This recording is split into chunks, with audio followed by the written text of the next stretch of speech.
Hey there. Ever stop to think about how information actually gets from one place to another? I mean, it seems like magic, right?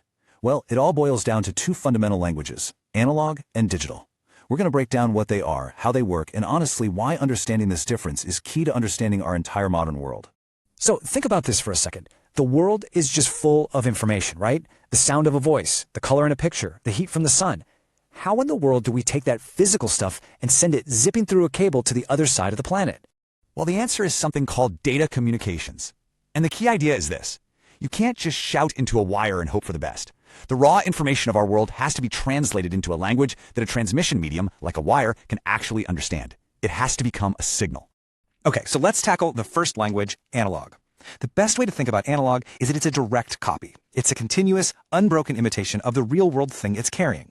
Now, what do we mean by continuous? It means that as this signal changes, it flows smoothly through every single possible value along the way. There are no sudden jumps, no skips. It's like a ramp, not a staircase, just a smooth, flowing representation of the original data. And here's exactly what that looks like. You see that smooth, flowing sine wave? It's a perfect, unbroken copy of the information. It rises and falls in direct proportion to whatever it's measuring. It's almost like an electrical mirror image.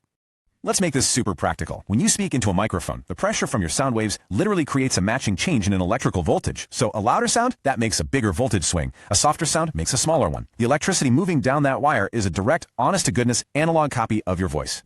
All right, so that's analog, the imitator. Now let's flip the coin and talk about digital. If analog is a copy, digital's more like a meticulous coder. It doesn't imitate information, it describes it using a very precise code. So you know how analog had infinite values? Digital throws all that out. A digital signal is discrete, which is a fancy way of saying it has a limited specific number of states. And usually, that's just two, a high state and a low state. We call them ones and zeros. And wow, you can really see the difference here, can't you? Forget that smooth curve. Look at these sharp, blocky, distinct steps. A high voltage is a 1. A low voltage is a 0.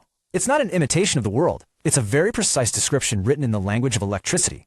And this system, this binary code of ones and zeros, is the native language of literally every computer, every smartphone, every modern device you own.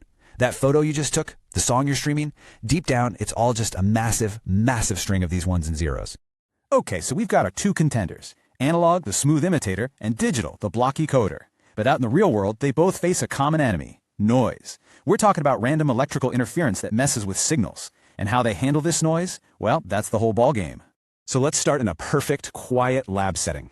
On the left, we've got our beautiful, clean analog wave. On the right, a crisp, perfect digital signal.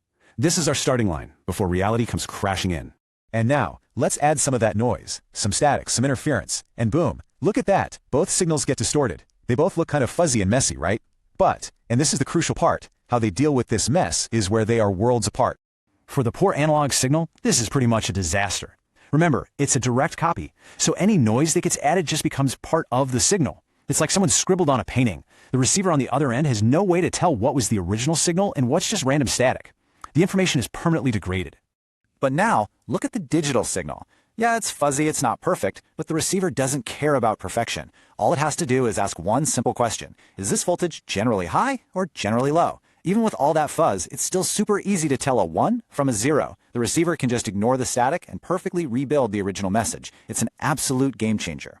So let's just sum it all up. You can see here, analog is a little more efficient with bandwidth, sure, but digital just dominates in noise tolerance and reliability. And that ability to regenerate a signal, to make a perfect copy of a copy 1,000,000 times over with zero loss of quality, that was impossible with analog. This incredible robustness is exactly why our entire world went digital. Okay, so it sounds like digital is the undisputed champion, right? Which kind of begs the question, where does that leave analog? Well, this brings us to the final and maybe most important piece of the puzzle. We have to build a bridge between these two worlds. I mean, you've got to be wondering, if digital is so much better at getting from point A to point B without getting corrupted, why on earth do we even bother with analog anymore? Why not just go 100% digital and call it a day? And here's the profound answer. We need analog because we are analog. The real world is analog. The sound of a voice, the light from the sun, the warmth on your skin, it's all continuous, flowing information. Nature doesn't speak in ones and zeros. So this is how we bridge that gap. This is the whole journey. It starts with an analog input, like a voice. Then, a tiny but brilliant component called an analog to digital converter, or ADC, does something amazing. It takes thousands of little snapshots, or samples, of that sound wave every single second. It measures the wave's value at each point and turns it into a binary number. Then, that super resilient digital code gets transmitted. On your end, another component, a digital to analog converter, or DAC, reads that code and perfectly reconstructs the original analog wave, which your speaker then plays as sound. These little translators are the unsung heroes of our digital lives. So we'll end with this. We live in an infinitely detailed, nuanced analog world, and to share it, we have to chop it up into these finite, discrete digital pieces. What we gain is incredible. Perfect copies, flawless transmission, a connected globe. But what, if anything, do we lose in that translation?